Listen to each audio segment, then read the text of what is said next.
இந்த வீடியோ பார்க்குற எல்லாருக்கும் வணக்கம். இன்னைக்கு என்ன செய்ய போறோம்னு சொன்னோம்னா, அன்னைக்கு ஒரு உருளைக்கிழங்கு குடமிளகா வச்சு ஒரு கறி தான் பண்ண போறோம். உருளைக்கிழங்கு குடமிளகா கறின்னு சொல்லலாம், உருளைக்கிழங்கு குடமிளகா வறுவல்னு சொல்லலாம்.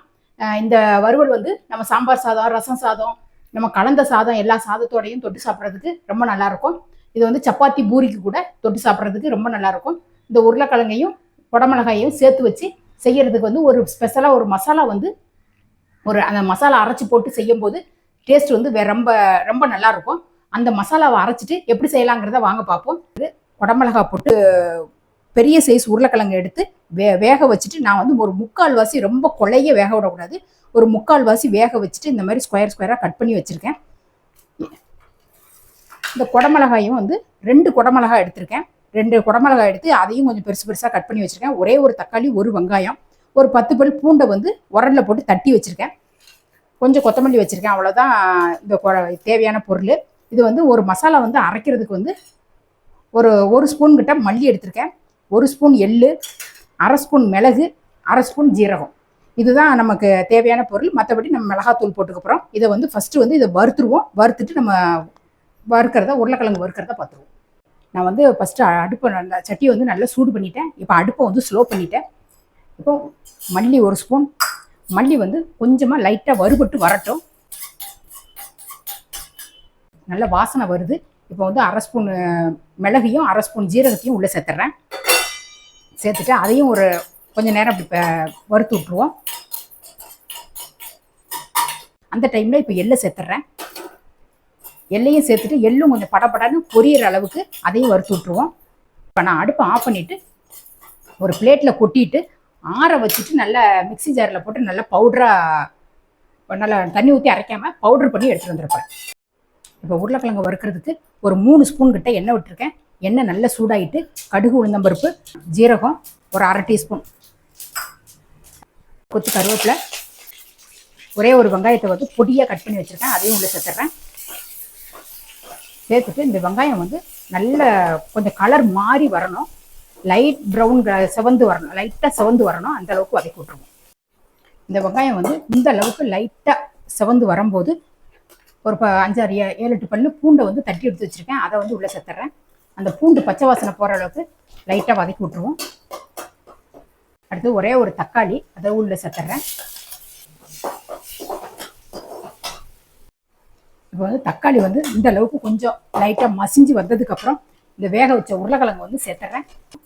இப்படி குடமிளகாயும் சேர்த்துட்றேன். குடமிளகாய் வந்து ஒரு பச்சை கலரும் ஒரு வந்து ரெட் கலரும் கொஞ்சம் சேர்த்துருக்கேன். இந்த 2 ரூபம்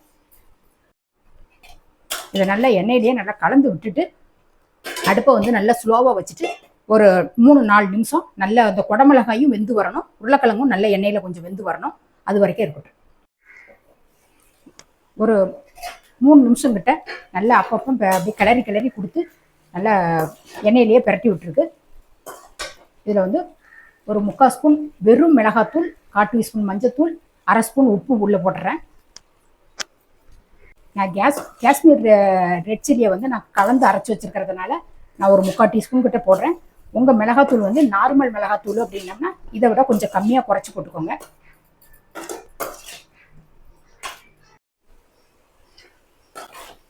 இந்த மிளகாத்தோட பச்சை வாசனை போடுறதுக்கு கொஞ்சமாக லைட்டாக தண்ணி தெளித்து விட்டோம் அப்படின்னம்னா கொஞ்சம் மசாலா வந்து நல்லா சேர்ந்து வரும்.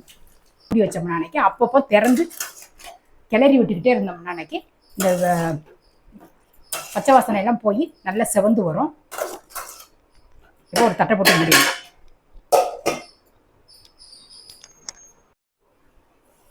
இந்த உருளைக்கிழங்கு வந்து ஒரு 2 நிமிஷமாக மிளகாத்தூள் போட்டு கொஞ்சமாக லைட்டாக தண்ணியை தெளித்து வச்சுருந்தோம். இப்போ ஒரு 2 நிமிஷம் கிட்ட நல்லா அப்படியே திறந்து பிரட்டி விட்டுருக்கேன்.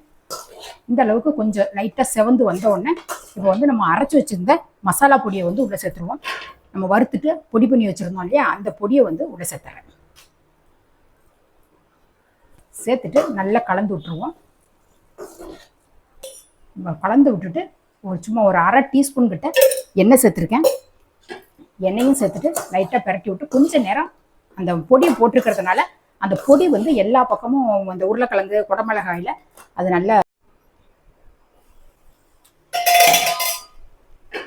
இந்த உருளைக்கிழங்கு வந்து நல்லா செவந்து வந்துருச்சு. நல்லா மசாலாவும் நல்ல உருளைக்கிழங்கோட சேர்ந்து வந்துருச்சு. இப்போ வந்து லாஸ்ட்டாக கொஞ்சமாக கொத்தமல்லியை தூவிட்டு அடுப்பை ஆஃப் பண்ணிடலாம். உருளைக்கிழங்கு இது வந்து ரெடி ஆகிடுச்சு. உருளைக்கிழங்கு குடமிளகா மசாலா போட்ட கறி வந்து ரெடி ஆகிட்டு, நம்ம வந்து இப்போ வந்து உருளைக்கிழங்கையும் குடமிளகாயும் வச்சு கறி செஞ்சதை பார்த்துருப்பீங்க.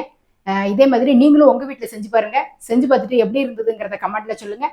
இந்த மாதிரி ஒரு ஈஸியான ஒரு ரெசிபி, ஒரு வித்தியாசமான ஒரு ரெசிபி, ஹெல்த்தியான ஒரு ரெசிபியாகவும் இந்த வீடியோவில் இந்த என்னுடைய சேனலில் போட்டுட்ருக்கேன். இதெல்லாம் ஈஸியாக செய்கிறதுக்கு அவங்க அக்கா சமையல் அறையை சப்ஸ்கிரைப் பண்ணி வச்சுக்கோங்க. அதே மாதிரி அடுத்த ஒரு சூப்பரான ஒரு வீடியோவில் நான் உங்களை சந்திக்கிறேன். நன்றி, வணக்கம்.